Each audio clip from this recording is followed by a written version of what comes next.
Bonjour madame, bonjour monsieur, chers téléspectateurs de Communion Télévision. Tout le plaisir est pour nous de vous savoir nombreux devant votre petit écran. Bienvenue à cette autre sortie de votre émission Décryptons. Décryptons, cette plateforme qui vous permet d'avoir l'équilibre total après avoir regardé un message, écouté un message sur votre chaîne de télévision. Décryptons, c'est avec notre personne ressource, l'apôtre Étienne Comgep. Avec lui pendant une quarantaine de minutes, nous allons rentrer dans les profondeurs pour en savoir un peu plus suivant la thématique, surtout aujourd'hui. Nous sommes toujours sur le repos. Cinquième partie. Apôtre, bonjour.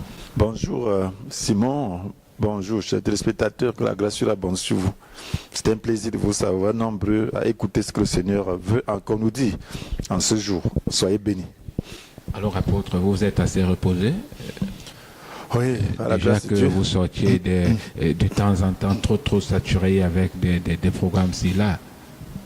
Oui, bon, on le fait dans le repos. Si on ne fait pas dans le repos, on aura des problèmes. Mais bon, par rapport au repos physique, bon, on peut dire qu'on s'est un peu reposé. Et quand c'est pas dans le repos physique, vous dites que ça vaut pas la peine. Bon, il y a le repos spirituel, bon, je dois toujours l'avoir, la tranquillité d'esprit. Oui. Donc, si je le fais pas, alors j'appelle ma propre mort spirituelle. D'accord. Surtout, c'est pas le temps d'appeler votre propre mort. C'est surtout que vous avez encore beaucoup à faire. Voilà, de apôtre, couper les pieds, aujourd'hui. c'est très dangereux, on ne doit pas appeler. Jamais, jamais. La mort Voilà. spirituelle, c'est une perte éternelle. D'accord. Voilà. Et surtout, aujourd'hui, nous sommes toujours sur vivre dans le repos, cinquième partie. Il y a eu la première, la deuxième, la troisième, la quatrième, cinquième partie. Voilà. Apôtre, avant de rentrer dans le questionnaire, est-ce que après ces quatre premières parties qui ont été qui sont passées, aujourd'hui, vous pouvez venir nous dire qu'en réalité, il y a des personnes qui se retrouvent au fur et à mesure que les messages sont diffusés ou les messages sont prêchés. Oui, ça me fait plaisir. Donc, je me souviens, un jeune homme, c'est un jeune converti, il m'a dit l'autre jour que vraiment sa vie est maintenant centrée, qu'il voit où va sa vie. Donc avant, il n'avait pas vraiment de vision pour sa vie. Donc à travers ce message, il a maintenant une vision pour sa vie et ça m'a fait plaisir. Donc il sait pourquoi il vit et il sait là où il va, il sait comment maintenant il peut venir. Oui. Donc ça me fait plaisir. D'accord. Maintenant, c'est pour la cinquième partie, nous parlons, vous nous avez parlé de la jeunesse. Maintenant, vous parlez de rester jeune. Rester jeune donc, face à qui ou à quoi?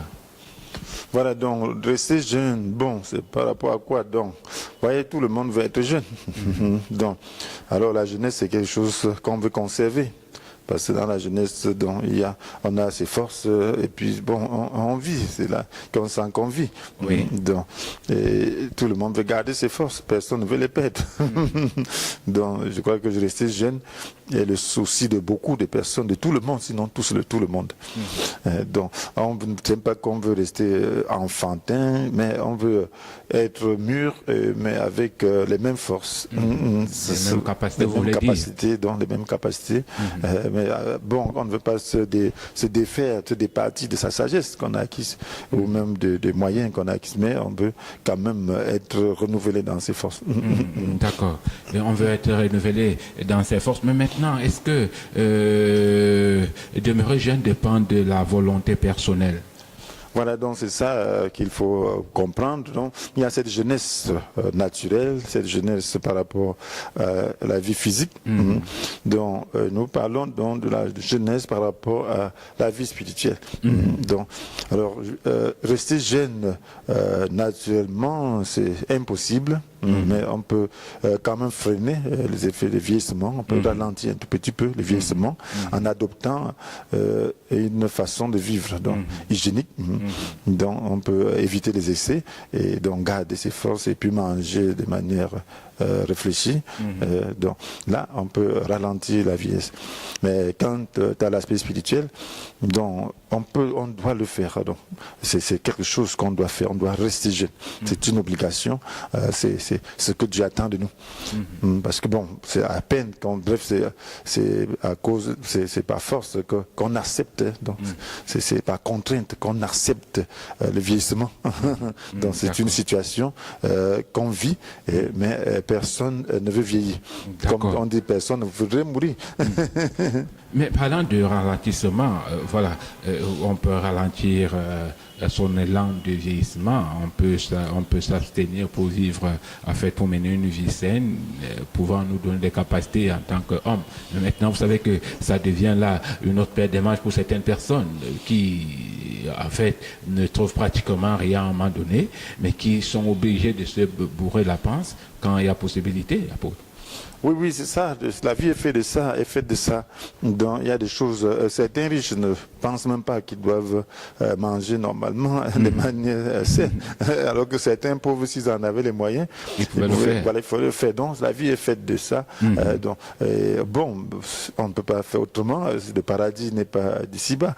Donc, nous attendons le paradis. Mais déjà, lorsque nous croyons, nous devons espérer dans le Seigneur pour qu'il puisse nous renouveler malgré des manquements que nous pouvons avoir. D'accord. Malgré les manquements que nous devons avoir. Maintenant, quel est le rapport y a-t-il entre la beauté et la jeunesse?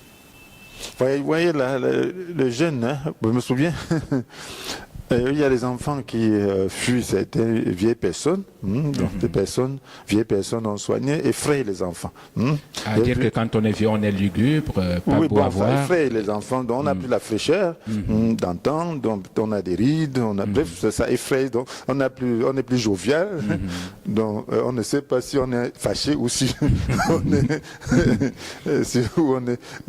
est content. Donc bon, cette attitude, lorsqu'un enfant voit un bébé qui n'a pas de nom, quand il voit ça, et ça l'effraie. Donc il se dit, voilà quelqu'un de méchant, alors qu'il n'est pas méchant. Donc, vous voyez, le jeune homme, il est tout rond, le bébé, il est jovial. Donc, et puis, c'est quelque chose de beau. Donc, c'est la beauté, la jeunesse et la beauté vont ensemble. La vieillesse et la perte de beauté vont aussi ensemble. Bon, le monde moderne, c'est de travailler, bon, pour ne pas être lugubre, pour ne pas effrayer les gens. Je me souviens d'une émission, j'ai vu en France, il y avait certaines rues, on disait que voilà, il faut, les vieux, on ne veut pas les voir à certaines heures de la journée, le matin, à certaines heures, parce que ils effrayaient les gens. On dit que les jeunes, vous effrayez les jeunes. Donc les vieux d'un certain a dit, on effraie en faisant quoi? Il dit, mais vous effrayez. Donc, c'est dit que la jeunesse est liée à la beauté. Un nouveau-né, même sans soin, est beau. Vous voyez, le nouveau-né. Donc, il est tout à fait beau. Mais un vieillard, quel que soit le soin, alors là, il y a quelque chose. Vous ne pouvez pas avoir la fraîcheur, la beauté d'un jeune homme. Donc, on perd la beauté avec le temps. On perd la beauté et ceci avec le temps. Maintenant, vous nous parlez également du premier amour. D'une manière claire, que veut dire le premier amour? Voilà, donc, vous voyez, lorsqu'on parle du premier amour, on se réfère à l'amour qu'on a lorsqu'on est de nouveau. Voilà pourquoi nous... lorsqu'on est de nouveau, là c'est un autre processus. Voilà, donc il y a cette naissance naturelle, avec les beaux bébés et tout ça, avec la jeunesse, tout. Donc, vous voyez la beauté du bébé. Donc maintenant, il y a aussi une beauté spirituelle lorsqu'on vient de naître. Donc, il y a une beauté spirituelle. Lorsqu'on vient de naître, il y a ce qu'on appelle, il y a une certaine innocence. Donc, on veut seulement Dieu et le cœur veut Dieu. Et puis, on a l'amour de Dieu en miniature, mais il y a une sincérité, donc il y a une soif. Et puis, donc, le cœur n'est pas encore touché par beaucoup de mots. Donc, et là, on croit, on a une foi totale. Donc, on croit que tout est possible. Lorsqu'on vient de croire, je me souviens, lorsque nous étions tout jeunes, on pensait qu'on pouvait prendre le poison, boire, et puis sans aucun souci. Donc la foi est totale. Donc quand on dit la Bible, on croit entièrement. Donc il y a cette beauté-là que Dieu voit, et cette beauté se réfère à un esprit doux et paisible. Donc on est paisible, on aime les frères, donc on pardonne facilement. Donc Alors, donc, c'est cette beauté-là, cette beauté intérieure. Donc, ça, de nouveau-né, lorsqu'il vient de naître, donc, il y a cette beauté. Tout le monde est content, se réjouit, et tout ça. Donc, il y a cette beauté. On a beaucoup de problèmes, mais on arrive à supporter facilement. Maintenant, à dire que, apôtre, quand on est de nouveau, puisque vous parlez de la nouvelle naissance, on a cet amour, on est beau. Bon, là, on n'aura pas besoin d'éléganter là-dessus au niveau de la tranche d'âge. C'est-à-dire que quand on est de nouveau tout de suite, même si on est avancé en âge, on a une autre beauté. Voilà, oui, parce que la beauté dont Dieu parle, c'est comme l'apôtre Pierre le dit dans 1 Pierre 3, verset 4, donc l'esprit doux et paisible.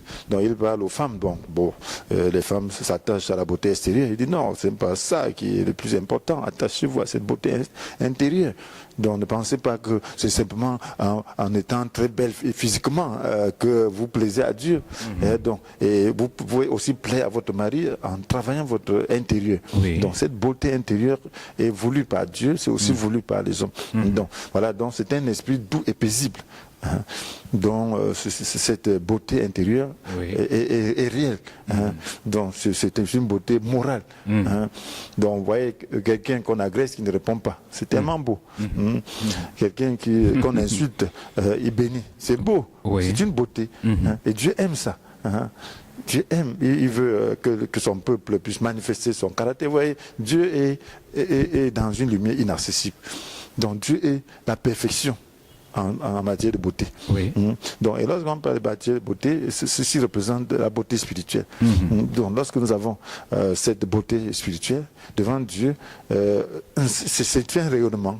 Sur le plan monde, dans le monde physique, spirituel, on voit cette beauté. Donc notre beau caractère se reflète dans le monde spirituel comme une lumière, comme une beauté. Bon, voilà, maintenant, apôtre, s'il faut vous poser la question de savoir, qu'est-ce que le jeune, le nouveau converti a de plus fort en lui? Ce qu'il y a de plus fort, c'est son engagement, sa sincérité. Donc un véritable jeune converti qui est né de nouveau. Il y a la joie, il y a les qualités. Donc il y a des qualités du royaume qu'on attend. Donc, parce que la Bible nous dit que le royaume de Dieu ne consiste pas à réglementer le manger, le bois, mais par l'esprit à nous rendre juste, à nous donner la paix et la joie. Donc il veut la justice de Dieu. Il a une conscience faible. Donc il est prêt à faire tout ce que Dieu demande de faire. Donc il pose des questions, il y a des choses qu'il ne peut pas faire. Parce que ces choses peuvent ne pas être vraiment le péché, mais à cause de sa conscience, il ne fait pas. À dire que ça peut, à dire qu'il est également rempli d'amour. Plein d'amour. Il est plein de joie. Il est plein de, il a la paix. Même au milieu des persécutions, il a la paix, il est plein d'amour. Il rit. Et puis il prie. Alors que le vieux, souvent, il a tellement de tas de choses que il est déjà, il est hargneux, il est même prêt, il est même méfiant, et il est prêt à dire que toujours toi. donc, bref, il a eu tellement d'expérience. Si ce n'est pas bien géré, alors ça devient un problème. Donc ça part de vieillissement, parce que l'amour part d'élan. Spontané. Donc le jeune a ça, il n'a pas encore de préjugés, il n'a pas encore d'expérience. Et dans ce rapport interpersonnel, il n'a pas encore trop d'échecs qui ont marqué sa conscience, et marqué, effané sa beauté. Oui, mais vous parlez de la vieillesse, est-ce que l'amour peut vieillir, apôtre?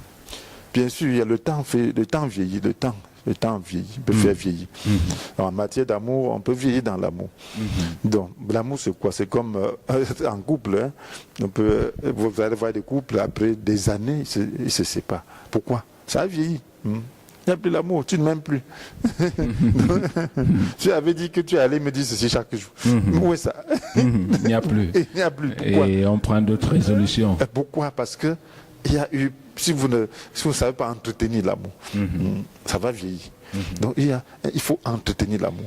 Donc l'amour de Dieu aussi vieillit. L'amour des frères vieillit. Alors si vous avez l'expérience avec les faux frères ou des frères à caractère très difficile, ça peut vieillir, vous pouvez porter un coup, subir un coup. Alors vous pouvez subir un coup, et lorsque vous subissez des coups à répétition, ça peut causer des blessures. Si vous ne savez pas vraiment vous préserver et si vous ne soignez pas vraiment ces blessures, et à la longue, donc, vous réagissez au lieu d'agir. Donc l'amour a vieilli. Lorsque quelqu'un vous a escroqué, c'est difficile maintenant. Vous avez aidé quelqu'un qui vous calomnie, donc l'amour peut vieillir. Mais si vous prenez des dispositions pour renouveler cet amour, alors il ne vieillira pas. Donc, ça vieillit. Surtout même que, avec Dieu. Oui, en soulevant ce point, il y a des personnes qui ont été beaucoup blessées. En fait, ils ont été plusieurs fois blessés, ils ont été plusieurs fois dupés, et à un moment donné, ils s'est recouvré sans le vouloir, hein, et simplement parce qu'il faut éviter d'être blessé pour la énième fois. Voilà, ils ont été trahis. Donc, il se dit, bon, je veux la paix. Bon, je me méfie. Donc, il se méfie de ceux qui portent le nom de chrétiens. Donc, ça arrive pour tout le monde, pour tout le monde. Ça arrive. Parce que le monde chrétien est très, très compliqué.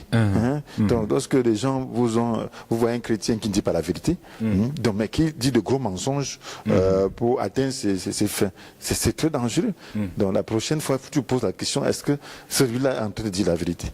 Alors que la Bible nous dit, en toute occasion, il fait confiance, donc il pardonne, il fait confiance, il espère, il persévère.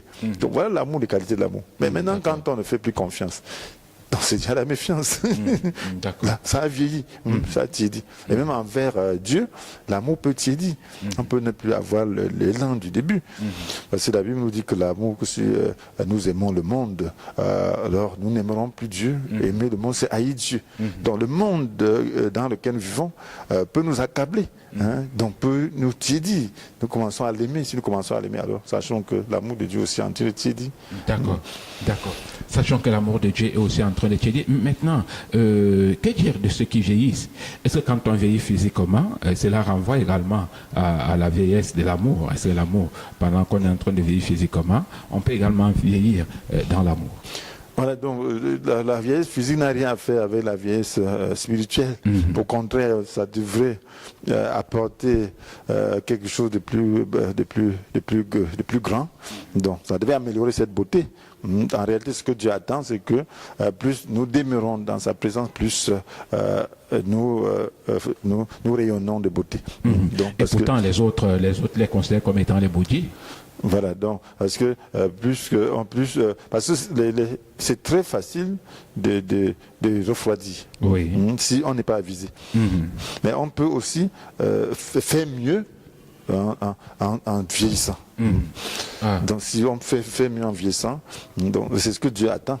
La Bible nous dit de mener une vie de plus en plus sainte, sans laquelle nul ne verra le Seigneur. Donc Dieu s'attend à ce que plus le temps passe, plus nous devenons saints. Mais ce n'est pas souvent le cas. Beaucoup s'empirent en vieillissant. Vous voyez, les gens, des péchés qu'ils ne commettaient pas, avec le temps, ils commencent à commettre.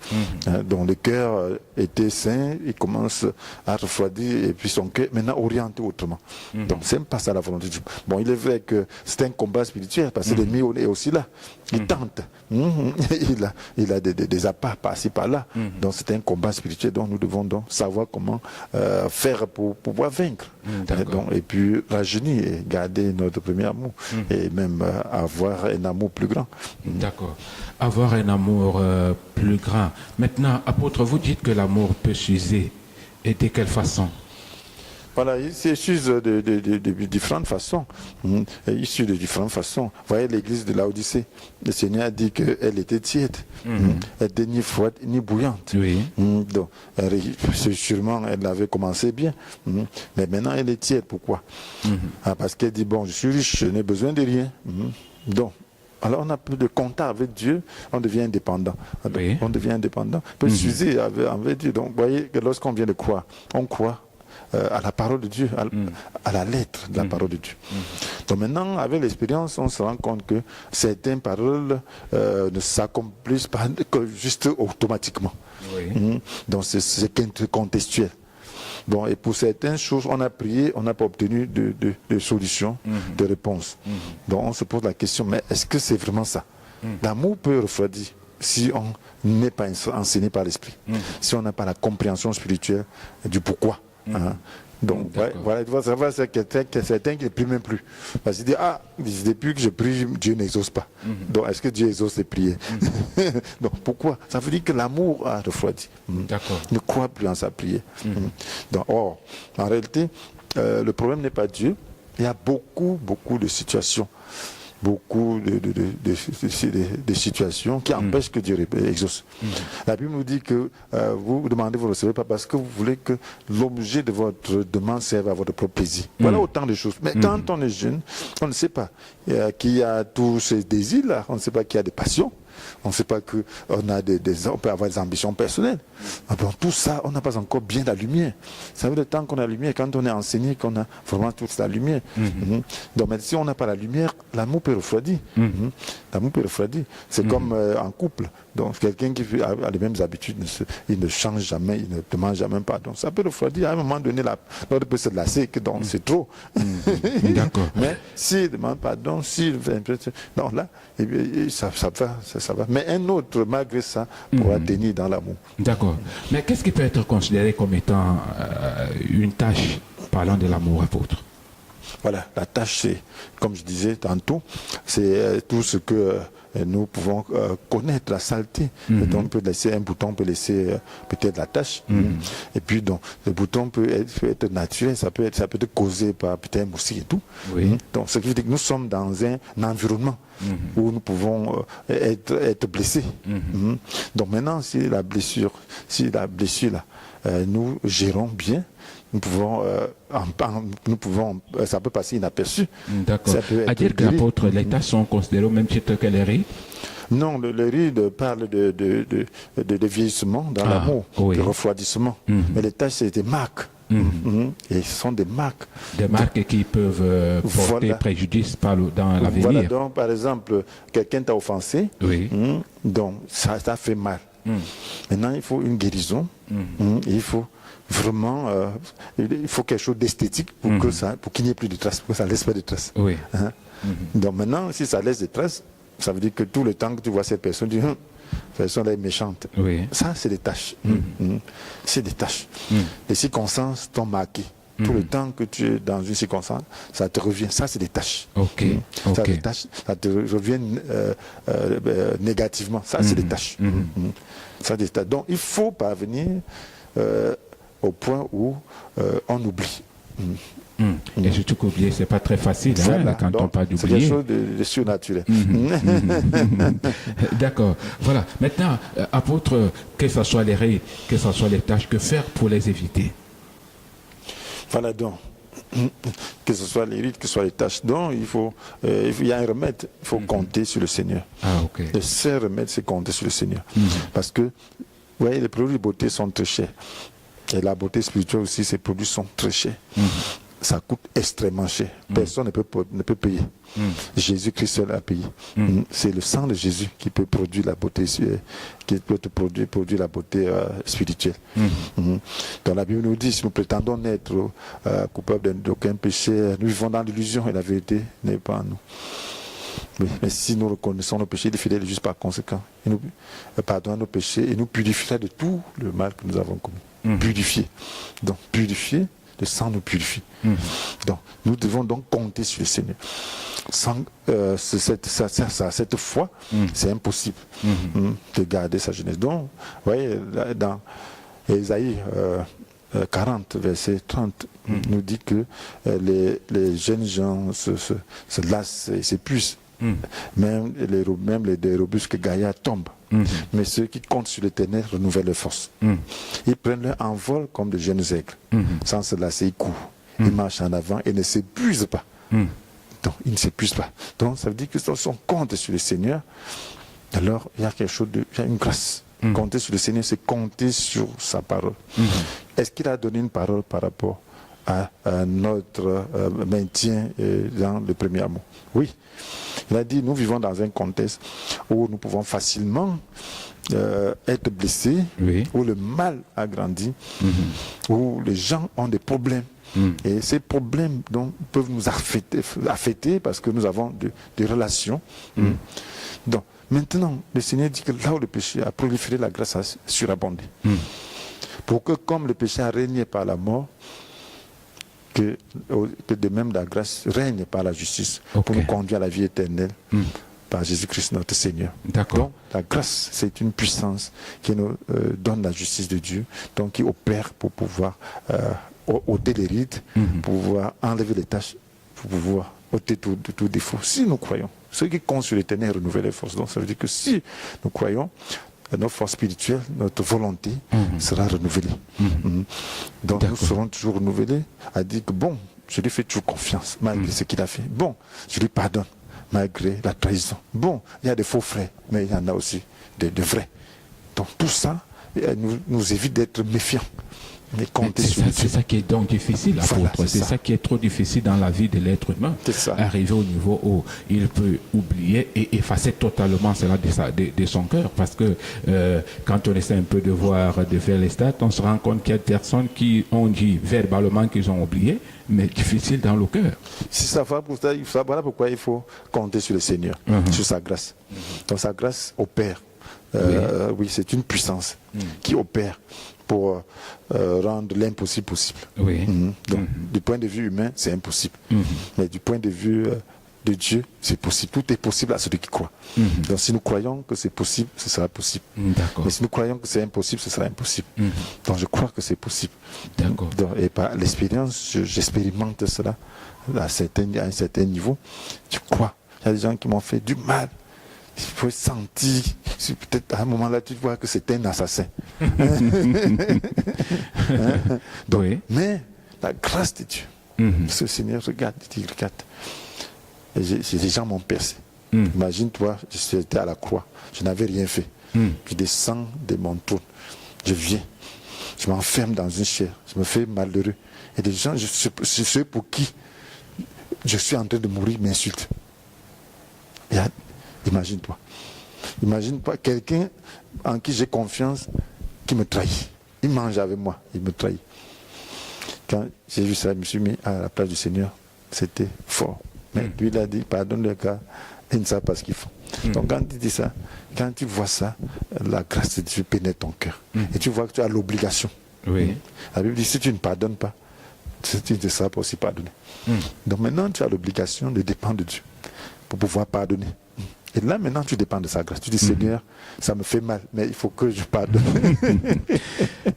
Trop intéressant, apôtre. Nous allons prendre une virgule. On se retrouve derrière.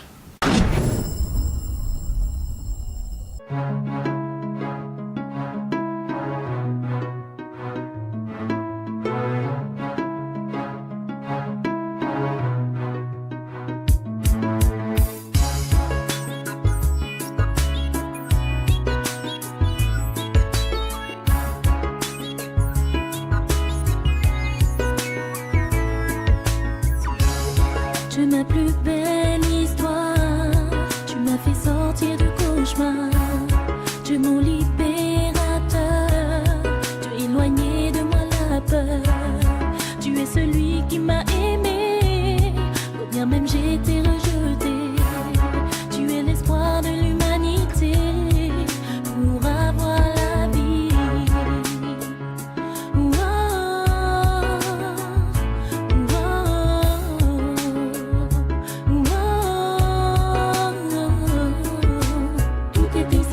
Quand je ne te connaissais pas, ta vie ne signifiait rien pour moi.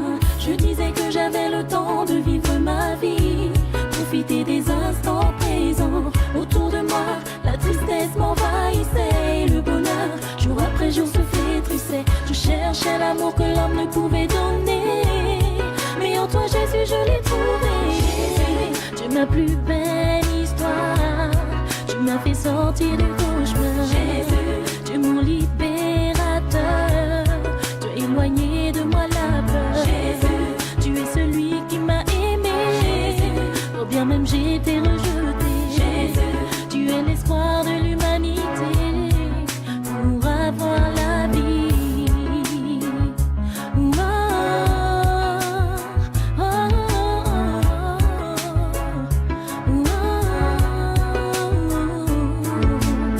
Toutes ces années j'étais déçue, toutes ces années j'étais perdue. J'ai entendu parler de Jésus, il m'a purifié, il m'a donné la vie, la paix. Les plaisirs du monde sont éphémères, mais la joie du Père est éternelle. Alors, je veux le louer, je veux le louer.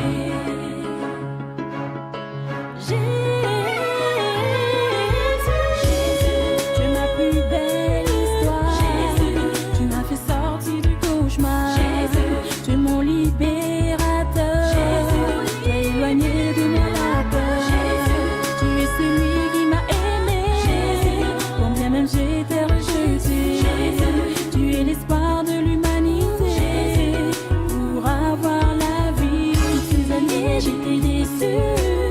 Toutes ces années, j'étais perdue. J'ai entendu parler de Jésus. Il m'a purifié, il m'a donné la vie, la paix. Les plaisirs du monde sont éphémères, mais la joie du Père est éternelle. Alors, je veux le louer.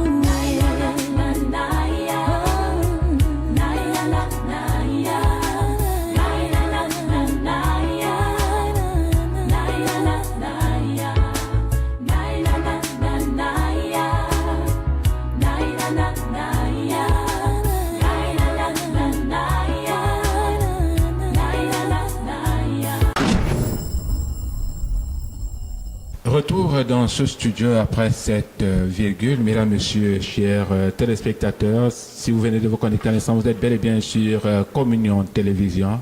L'émission que vous regardez, décryptons une autre façon d'écouter, d'avoir des éclaircies après avoir écouté ou regardé un message sur Communion Télévision, bien évidemment. Apôtre, vous faisiez allusion à l'amour, aux produits de beauté tout à l'heure. Voilà, quand on parle des produits de beauté, Dieu seul sait que c'est pas tout le monde qui a fait c'est réservé à une catégorie de personnes. Est-ce que cette approche peut véritablement aider apôtre? Parce qu'il y a des personnes, j'ai rencontré des personnes qui m'ont dit non, mon seul produit de beauté, c'est le savon de Marseille, autrefois appelé savon Macabo. Voilà. Oui, c'est toujours un produit de beauté. Mais qui coûte aussi moins cher que ça, 300, oui, bon, oui, 200, 300, oui. 150. Oui, mais ça coûte quand même. Mais est-ce que ça produit la beauté telle que certains qui ont utilisé des produits très nobles? Bon, ça dépend de l'approche, surtout voilà, lui. Donc, à un moment donné, on ne peut pas avoir et utiliser ce qu'on a sous la main. Voilà, donc c'est ça que je dis. Donc ça veut dire que si tu veux une beauté d'une sophistiquée, tu as besoin donc de quelque chose de sophistiqué également. Voilà, oui. Ok. Donc il faut des moyens. Donc celui-là qui n'utilise que le savon Marseille, c'est que c'est son niveau là-bas. C'est son niveau. Donc il pouvait faire mieux. Donc il peut faire mieux. Il pouvait utiliser un produit bien. Soit Marseille n'est pas mauvais. Bon, mais on parle de produits de beauté. Parce que là, c'est juste le produit d'entretien, bref, de propreté. Donc vous allez voir ceux qui recherchent la beauté, donc dépensent vraiment. Ok, d'accord. Maintenant, apôtre, l'homme fait face à plusieurs difficultés. Est-ce que ces difficultés ne peuvent pas attaquer son amour? Oui, bien sûr. Si on ne sait pas gérer, ça attaque l'amour. Parce qu'en réalité, l'homme est naturel. Donc, pour pouvoir, il faut avoir un bouclier. Quand la flèche vient, si tu n'as pas le bouclier, ça te prend. Et on dit le bouclier, c'est la foi. Donc, si tu as la foi, tu vas arrêter les flèches. Donc, lorsque tu es attaqué, il faut avoir la foi. Donc, pour pouvoir vivre la parole de Dieu. La foi, c'est quoi? Ça repose sur la parole de Dieu. Tu dis, bon, j'ai la grâce de Dieu, mais de toi-même, tu ne peux pas. As-tu jamais pensé, bref, décidé que, bon, je ne veux plus faire ceci, je ne veux pas réagir, mais la minute suivante, tu te mets à réagir parce que tu as été atteint. Donc c'est comme quelqu'un qui est touché par une flèche. Il ne peut pas ne pas pleurer. Donc c'est une réaction. C'est la même chose. Donc, mais pour ne pas être touché, il faut donc le bouclier de la foi. Et cette foi repose sur la parole de Dieu. Voilà. Maintenant, quand tu tombes de quelqu'un qui est beau spirituellement? Donc celui qui est beau spirituellement est celui qui a un esprit doux et paisible. Donc c'est quelqu'un qui est vraiment bien. Donc il est doux, la douceur, ça veut dire qu'il ne provoque pas, il n'est pas dur. Donc il est, même lorsqu'il veut transmettre, il le fait avec manière. Donc il est sensible aux besoins de l'autre, c'est-à-dire qu'il sait que c'est une âme sensible qui peut être touchée. Donc il manifeste de la douceur. Vous voyez, le Christ, il était doux.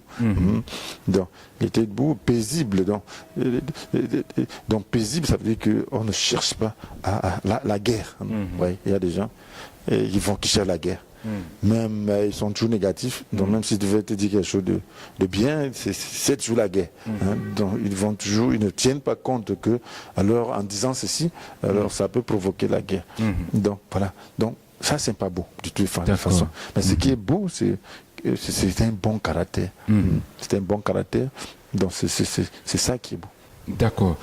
C'est ça qui est beau. Maintenant, que faire pour être digne de Dieu?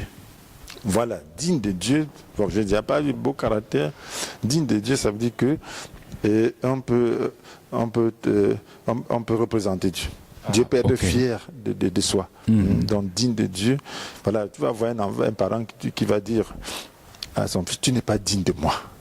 Ça veut dire que tu ne me représentes pas. Donc, c'est un parent fier.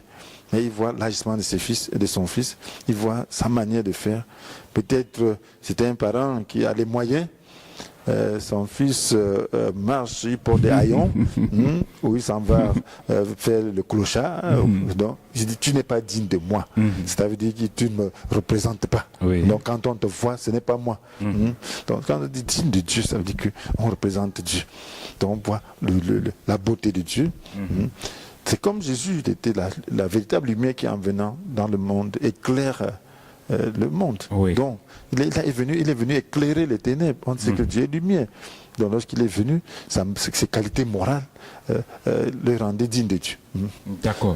À dire que quand on essaie un peu de se référer à l'histoire de Job, Dieu pouvait se vanter de Job, disant, as-tu remarqué mon serviteur, ce sont des caractéristiques qui habitaient Job. Il n'avait pas, son amour n'avait pas de tâches et ne présentait pas de rides. Oui, lorsqu'on voyait Job, on voyait Dieu. Parce qu'il était noble. Oui. Il avait de grands moyens.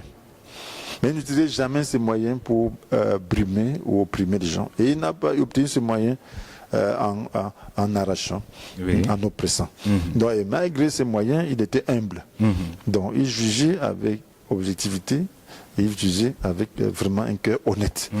Donc, il défendait la cause des pauvres. Alors, il n'utilisait pas ces moyens pour abuser des pauvres, en prenant leurs filles, en couchant avec les femmes, avec les jeunes filles et tout. Parce que l'argent peut acheter tout. Mais au contraire, il disait qu'il avait fait un pacte avec ses yeux. Ses regards ne s'arrêtaient jamais sur une jeune fille. Donc voilà, il se contentait de sa femme. Donc voilà quelqu'un qui est riche, qui peut s'offrir tous ses plaisirs. Mais à cause de Dieu. Et maintenant, malgré tout ça, il a subi un malheur, une série de malheurs. Dans tout ça, il a perdu tous ses enfants, il a perdu tous ses biens en un seul jour. Mais il n'a pas maudit Dieu. Il a perdu même sa santé. Il n'a pas maudit Dieu, il n'a pas vieilli dans son amour. Son amour n'a pas été attaqué. Sa femme, le voyant souffrir beaucoup, dit, mais tu restes intègre, tu restes de main intègre. Maudit Dieu, tu meurs une fois. Il a dit, mais si nous recevons le bien de Dieu, alors, ne recevrons-nous pas aussi de mal de lui?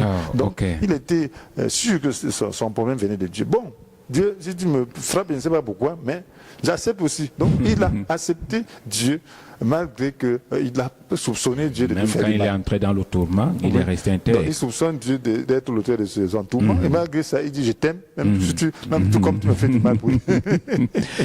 Donc là, ça c'est quelque chose de grandiose. Il y a des gens qui se détournent de Dieu. Il y a des gens qui vont voir quelqu'un qui claque la porte. Oui. Juste ça, pour un rien. Mais mon ami, toi tu claques la porte, il appelle ton Dieu là. Dis ton Dieu, c'est mon Dieu, il t'a fait quoi? Non, ton Dieu a fait quoi? Donc, pour rien. Depuis que j'attends ceci, cela, bon, Dieu ne fait rien, il ne me connaît pas. Donc, ton Dieu, donc, voyez comment il a souffert. Donc, il avait un véritable amour. D'accord. Voilà, mais plus de témoignages sont issus de ceux qui ont vécu dans longtemps à l'avant, c'est-à-dire les Job et autres. Mais on a tendance à penser que leur vie était moins difficile que la nôtre. Est-ce vrai? Bon, je crois que la Bible a été écrite par le Saint-Esprit, c'est-à-dire c'est le Saint-Esprit qui a inspiré la Bible. Donc ces témoignages qui ont été portés dans la Bible sont à dessein. Donc c'est pour nous édifier. Donc c'est des témoins vivants. Donc, et pour nous enseigner, pour nous faire comprendre la relation qu'un homme peut avoir avec Dieu. Donc pour que nous puissions aussi imiter leur foi. Donc ça, le but c'est d'imiter leur foi. Ça ne veut pas dire que le temps était moins difficile qu'aujourd'hui. Vous voyez qu'il y a eu des moments où Dieu a rasé Sodome et Gomorrhe. Il y a eu un temps où Dieu a rasé le monde entier, sauf Noé. et sa famille. Donc le péché avait atteint un niveau tel que le péché monte en séjour, ça va atteindre aussi ce niveau. Oui. Imaginez-vous que les gens se sentent tués, et Dieu ne pouvait plus supporter. Mais Noé était là, dans ce contexte. Son âme était tourmentée chaque jour à la vue des hommes méchants. Donc c'était comme des démons en chair. Donc c'est ce qui se passe en ces jours-ci. Donc malgré ça, Noé était agréable à Dieu. Il avait une beauté et il a passé des années, dizaines d'années à construire l'arche. Il ne s'est pas plaint que Dieu, tu me dois un travail si c'est difficile, pourquoi? Tous mes ressources s'en vont. Oui. Mais pourtant il a hérité la terre, toute la terre lui seul, Oui. avec sa famille par la suite. Ok. Donc les gens disent qu'ils veulent hériter. Mais imaginez-vous un Noé qui a toute la terre, tu vas faire quoi de ça? Si on donne toute la terre, c'est compliqué. Donc, et voilà. c'est comme un homme de Dieu avait dit, si on te donne la maison, une maison comme la Béac, tu vas faire quoi de tout cet argent? Si tu te donnes seulement 20 chambres, tu vas faire quoi de ça? Absolument rien. Non, Voilà. te tenir seulement, ça va te dépasser. Mais maintenant, apôtre, il faut faire. Moi, je pense qu'il faut faire quelque chose pour compter sur Dieu. Qu'est-ce que l'homme peut faire? Pour... Compter sur Dieu, bien évidemment. Oui. Donc, vraiment, compter sur Dieu, ce n'est pas facile. Je l'avoue, je suis un homme, je suis un humain. C'est très, très difficile. Pourquoi? Parce que nous vivons dans les cinq sens. Oui. Donc, nous voulons sentir, nous voulons voir, nous voulons goûter, nous voulons entendre. Donc, tout ça, nous voulons humer. Donc, tout ça fait que notre vie est naturelle. Ce qui n'entre pas dans ces cinq sens-là est difficile pour nous à appréhender. On ne saisit pas. Or, la foi, compter sur Dieu, c'est comme compter sur quelque chose d'invisible, qui ne peut pas être saisi par nos cinq sens. Par nos cinq sens, c'est pas possible. Donc il faut plutôt lire la parole. Et lire la parole, croire comment? Donc il faut seulement quelque chose, il faut quelque chose de surnaturel. Donc il faut que cette parole-là puisse porter du fruit dans nos cœurs. Donc la foi est quelque chose de spirituel. Donc nous sommes aussi des êtres spirituels. Nous sommes des êtres spirituels, nous avons un esprit. Maintenant il faut que notre esprit soit éclairé par une parole. Et lorsqu'elle est éclairée par une parole, il faut donc entretenir, il faut s'engager, il faut vaincre les forces du doute, parce que nos cinq sens nous amènent le doute par rapport à ce que nous avons lu. Donc il faut vaincre ça qui fait la difficulté. Voilà pourquoi le Seigneur dit dans sa apôtre, si Dieu agit en nous, quel est l'effort que nous devons encore fournir? Voilà, donc l'effort c'est de croire, de compter sur le Seigneur. Et pour compter sur le Seigneur, il faut lire sa parole, il faut prier. Voilà les efforts que nous devons faire. Donc vaincre le doute par la vérité. Et surtout, il faut que cette parole demeure à nous. Bien sûr. Et comment faire? Comment s'y prendre? Il faut la lire dans un état d'esprit de prière et d'ouverture. Il faut l'écouter aussi. Il faut savoir ceux qui ont des paroles vivantes. Il faut suivre les hommes qui ont reçu vraiment qui ont la parole de Dieu. Dans la parole qui est esprit et Dieu, esprit et vie par leur pensée. Dans des gens qui peuvent simplement expliquer la parole par l'esprit de Dieu. Donc, ça, si vous écoutez, ça va vous édifier. Ça va donc apporter plus de lumière. Et alors, finalement, la foi sera presque naturelle. D'accord. La foi sera presque naturelle. Mesdames, Messieurs, je voudrais vous rappeler que vous êtes bel et bien sur Communion Télévision. L'émission Décryptant, vous pouvez envoyer vos SMS au numéro de téléphone qui défile au bas de votre petit écran. Voilà, apôtre, nous sommes encore là pour quelques minutes, mais et que faire donc, apôtre? Quelle est la place de la prière dans tout ce que vous venez de dire là? Voilà, la prière, c'est exprimer notre besoin à Dieu. Donc, Dieu a fait la prière pour que nous puissions exprimer notre dépendance de lui, vis-à-vis de lui. Donc, la prière, c'est dire que nous ne pouvons pas. C'est sur toi que nous comptons. Dans la prière, il y a plusieurs manières de prier. Il y a des requêtes, il y a des actions de grâce, il y a beaucoup de choses, il y a l'adoration, tout ça c'est des prières. Donc c'est des moyens d'être en contact, en connexion avec le Seigneur. D'accord. Voilà, mais après nous voulons ressortir avec une illustration, parce que c'est vrai, le temps qui nous est parti arriver presque à son thème, encore 2 minutes. Nous voulons ressortir avec cette illustration, l'illustration de Moïse. Voilà. En regardant Moïse, qui après plus de 100 ans, était resté égal, était resté vigoureux, était resté fort. Quelle est l'approche que nous pouvons faire en regardant cette illustration? Voilà, il faut savoir quel était le secret de Moïse. Oui. Le secret de Moïse, c'est qu'il était dans la présence de Dieu très souvent. Il entrait dans le tabernacle où se trouvait la présence de Dieu, le lieu très saint. On dit que le Saint-Esprit était là. On dit que le Seigneur, dont il est question dans le texte, c'est le Saint-Esprit. Et là où est l'Esprit du Seigneur, là règne la liberté. Donc quand Moïse allait dans la présence de Dieu, son visage changeait, il rayonnait de beauté. Oui. Lorsqu'il se présentait devant le peuple, il mettait le voile pour que le peuple ne voit pas, parce que ça effrayait souvent le peuple. C'est ce genre de beauté. Donc, voilà donc. Alors, ceci nous montre que si nous dépendons du Saint-Esprit, parce qu'aujourd'hui le Saint-Esprit est répandu depuis la Pentecôte, donc la Bible nous demande d'être constamment rempli, de ne pas mener une vie de désordre, donc d'être constamment rempli du Saint-Esprit. Si nous dépendons du Saint-Esprit, si nous comptons sur le Saint-Esprit pour nous guérir de nos blessures, pour ôter les tâches de nos cœurs, pour donner la force, que nous puissions toujours aimer, nous puissions toujours aimer les gens difficiles. Donc, alors nous serons vigoureux spirituellement, nous aurons toujours la beauté dont le Seigneur parle, parce que c'est le Saint-Esprit qui donne le fruit. Parce qu'en réalité, le bon caractère, c'est le fruit de l'Esprit.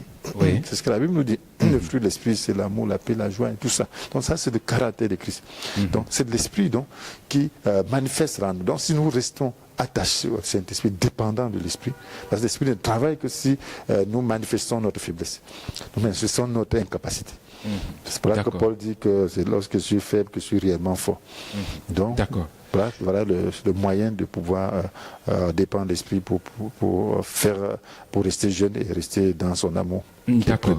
Apôtre, merci d'être venu, mais déjà, je vous laisse le soin de dire une parole à ceux qui nous regardent. Je voudrais simplement dire que le premier amour important, le Seigneur vient chercher une église sans tache, ni rite, ni aucun défaut, digne de Dieu, irréprochable. Donc, et cela n'est possible que par la foi et par le Saint-Esprit. Donc, en comptant sur sa parole, en comptant sur sa grâce surabondante, là où le péché a proliféré, la grâce a surabondé. Donc, comptons sur la grâce surabondante. Croyons que Dieu nous a donné une grâce surabondante, le Saint-Esprit en abondance, qui va nous préparer. Et c'est possible. Je le crois et je vais y arriver par sa grâce. D'accord. Mesdames, Messieurs, décryptons, rentre en gare, restez scotchés, Communion Télévision, les programmes c'est possible. Quant à moi, très bientôt sur les ondes. Merci. Allez.